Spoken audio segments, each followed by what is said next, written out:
Assalamualaikum warahmatullahi wabarakatuh. Ini berseri ya. Jadi ini sesi kedua ini. Sesi kedua. Saya nggak tahu pernah jadi saya. Itu kan kedua ini. Jagoan saya yang ketiga. Namanya Syafi. Dia nggak kalah kayak sama kakaknya. Kasusnya lumayan. Dia terkena autoimun namanya HSP.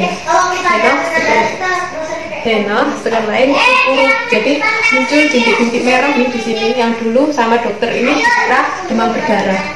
Nah, dokter berkali-kali gagal mendiagnosa dia, keluar masuk rumah sakit opname, bagus kondisinya suruh pulang, sehari di rumah ngedrop, langsung muntah bawa UGD lagi.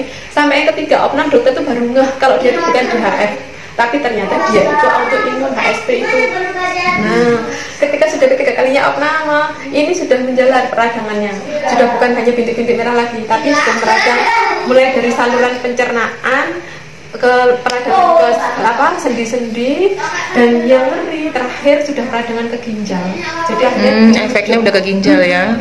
Dirujuk ke rumah sakit Dr. Sutomo. Nah, di rumah sakit Dr. Sutomo masuk IRD, itu pemeriksaan berganti-ganti sampai lebih dari 20 pemeriksaan itu.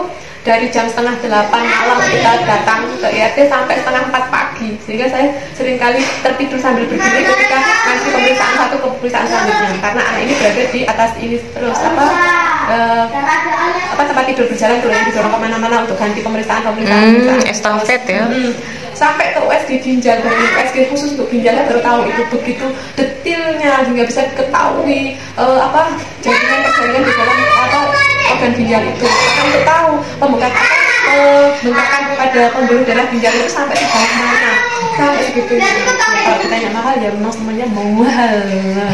Nah, terus habis itu dia harus opname di rumah sakit Dr. Sutomo. Nah, nggak sabaran pengen main sampai 5 hari, sampai dipastikan ya wes main wes.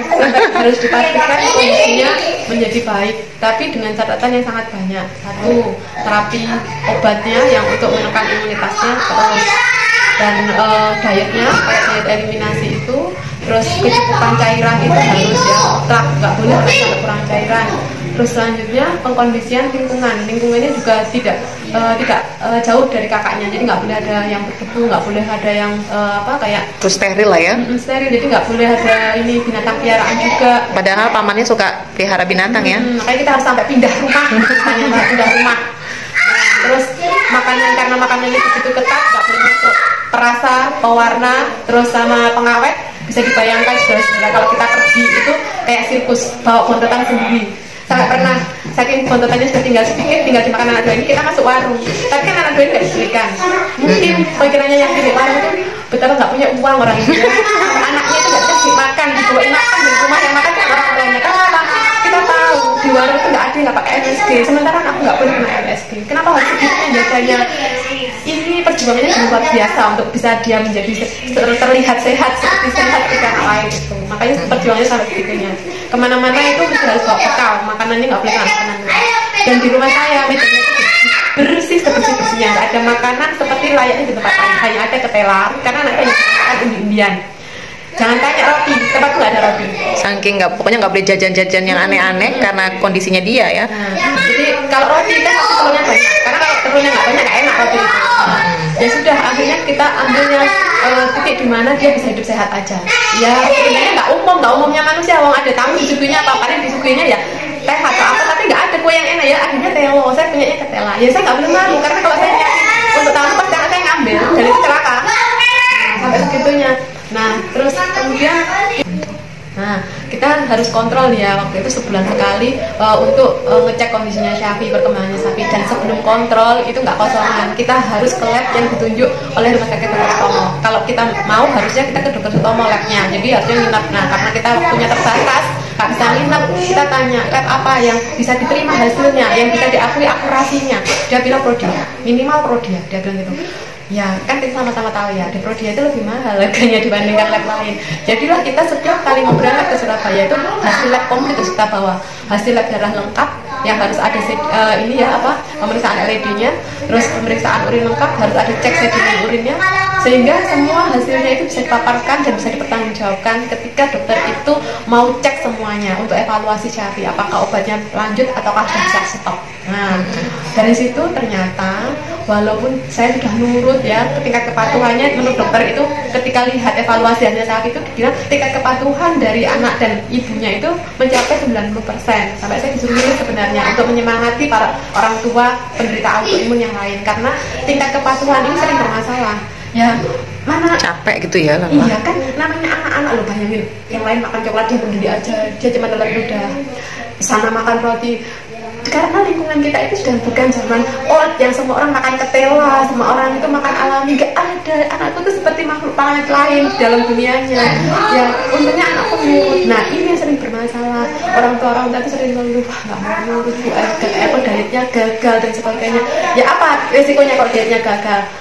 Sekarang kita berarti apa, opname itu seminggu di rumah sakit. Bisa berarti kalau nggak ngikutin aturan, saya larangan makanannya nggak boleh dimakan, itu bisa-bisa jatuhnya opnam gitu ya. Iya, karena reaksi jelek. tubuhnya. Kondisinya jelek. Jadi kalau sudah dibilang kondisinya jelek itu jangan ditanya lagi kondisi labnya. Ya karena rata-rata bukan orang kesehatan nggak bisa bacainnya, pasti dokternya udah merah, wajahnya muara. Yang dimarahin ibunya, orang tuanya.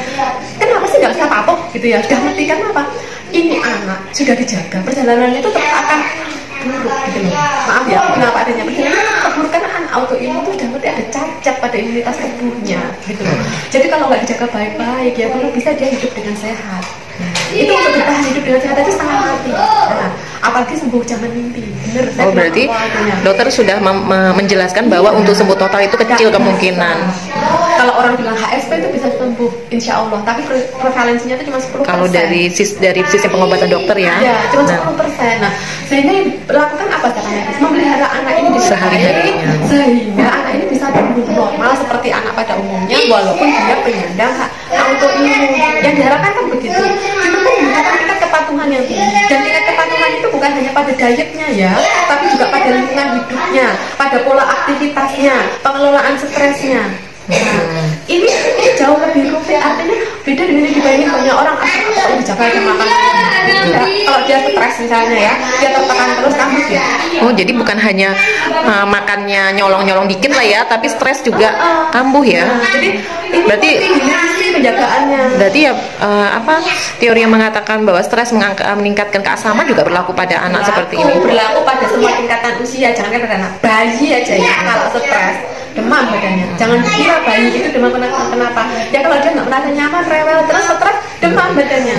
Terus pas ketemu Kangen Water. Nah ini kan ceritanya ketika diyakinkan Kangen Water ini, si anak ini kita coba untuk minum. Pertama kita minum pakai pH netral, pH 7. Karena apa? Prinsipnya harus terjadi rehidrasi pada sel-sel tubuhnya sehingga dia bisa selanjutnya kan kita punya aspek terapi pada sistem imunitasnya yang harusnya itu normal ya, artinya sel darah putih itu ya membunuh bibit penyakit atau kuman yang masuk, jangan membunuh sel tubuhnya sendiri, ini kita ingin efek terapi itu ya kita tingkatkan ke pH di atasnya sedikit 8,5. Nah, itu jarak berapa lama 7 ke 8,5? Karena dulunya sudah sering minum air Kangen Water galonan, tapi bukan fresh. Tapi karena dia sudah mulai biasa, maka 7 itu kemarin kita coba cuma 2-3 hari. 2-3 hari 7 langsung 8,5. Nah 8,5 itu kita coba dikit dulu. Kita lihat reaksinya, nggak demam, oke naik lagi nggak demam. Nah begitu 1 hari 1 malam nggak demam dengan 8,5 fresh dan non fresh, karena kan saya juga tampung sedikit di dalam karena kalau pas saya repot dia haus, dia bisa langsung ngambil. Nah tapi kalau pas saya nggak repot langsung saya kasih yang fresh. Nah, ketika saya lihat respon tubuhnya dengan pH 8,5 itu bagus, sampai sekarang dia bertahan 8,5 terus. Bahkan kalau kita pas pergi, kami kan bukalnya pH 9, jadi ikut minum berarti kan nggak fresh from mesin. Terus dari hasil labnya? Nah, dia sama kayak kakaknya. Jarak berapa lama setelah minum Kangen? Nggak sampai sebulan ya, dia minum tanggal 12 Juli sama kayak kakaknya, periksa lab tanggal 2 Juli. 2 Juli ya. Tanggal 2 Juli itu periksa lab lengkap ya, darah lengkap, ada LED-nya juga, periksa urin lengkap, pakai sedimen urin seperti biasanya. Nah, LED anak ini ya, dia LED-nya itu 37. Itu rata-rata segituan, 30-37. Nah, tahu nggak bahwa LED anak-anak seusia 5 tahun ini maksimal itu hanya boleh 10. Berarti berapa kali lipat, Sabi? 3 kali lipat lebih. Bisa dibayangkan, LED laju endap darah, tingkat kecepatannya darah mengendap itu sampai 3 kali lipat lebih di atasnya normal. Dan teman-temannya Sabi itu banyak yang sampai 50, 70. Bisa dibayangin kan bagaimana tubuh ini nggak akan rusak kalau darahnya itu gampang banget mengendap. Padahal darah ini mengaliri semua organ tubuh kita. Itulah kenapa dokter itu akan marah kalau hasil labnya itu jelek. Berarti orang tua ini tidak mensupport anaknya untuk sehat. Nah, setelah minum sebulan? Nah, setelah minum kurang dari sebulan, LED-nya Sabi itu ternyata turun dari angka 37 menuju 20. Enggak sebulan. Itu LED. Terus Safi ini sejak 6 bulan yang lalu, tepatnya di bulan Februari, itu di urinnya itu ada ketonnya. Udah keton. Nah, ini udah ketika itu ada keton, saya udah mulai waspada. Kenapa? Soalnya pada urin orang normal itu nggak boleh ada ketonnya. Nah, kalau orang normal tanpa ada gangguan imunitas di tubuhnya ada keton, mungkin dietnya yang ini atau kurang ini kurang. Tapi pada Syafi nggak bisa sesederhana itu. Ingat, anak ini penyandang autoimun. Berarti kan ahlinya langsung pada ada apa ya sama dirimu? Kenapa ada keton di tubuh di urinmu?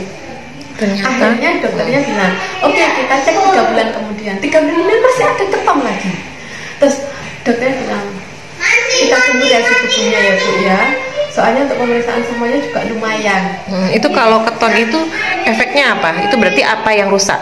Nah, yang dikhawatirkan kan ada gangguan fungsi hati dan ginjal. Kalau pada orang dengan imunitas normal nggak sampai dokternya ke sana, karena mungkin orang ini dietnya lagi asupan glukosanya menurun sehingga keton yang dipakai tubuh, atau orang ini sedang bekerja keras sehingga seringkali akhirnya cadangan lemaknya dibakar sehingga ada keton di urin dan sebagainya. Itu pada orang normal, artinya tanpa ada gangguan imunitas dalam tubuhnya. Tapi pada orang dengan gangguan imunitas, dokter itu langsung twing, ada apa pada kamu? Nah, karena kan langsung dokter mereview recall diet. Recall dietnya gimana? Ketika kita topatkan dietnya oke, sebenarnya nggak ada apa-apa. Aktivitas, kita tanya aktivitas selama ini seperti apa, range-nya kan? Nah, terus kalau itu setelah minum kangen? Nah, setelah minum kangen, karena tadi ya saya bilang dari Februari ada, terus bulan April dicek lagi, Mei dicek lagi masih ada. Terus saya dibilang kalau besok bulan Juli masih ada, kita adakan pemeriksaan menyeluruh seperti awal. Please, satu saya menyiapkan dana. Oke, segera dana dalam jumlah yang tidak sedikit. Berapa gitu? Lumayan lah, nggak usah disebut. Itu berarti saya harus menguras tabungan. Nah, itu saya sudah saya sudah pikirkan sana. Satu hal yang jauh lebih saya pikirkan lagi, jangan ya Allah, jangan sampai ada gangguan di fungsi hati dan ginjal. Ibu saya itu sudah cuci darah 5 tahun. Saya merawat orang cuci darah 5 tahun dengan segenap penderitaannya, itu saya sudah cukup nangis.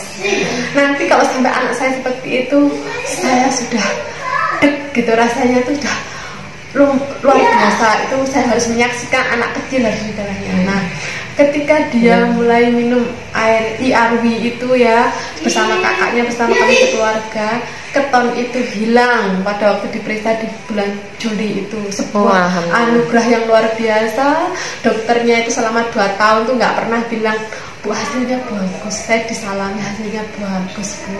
Besok September akhir periksa lagi, bawa hasil lab lagi. Saya ingin melihat konsistensi. Kenapa masih harus periksa? Iya, dokter ingin memastikan konsisten. Berarti dokter istilahnya memastikan jangka berikutnya itu apakah masih stabil gitu.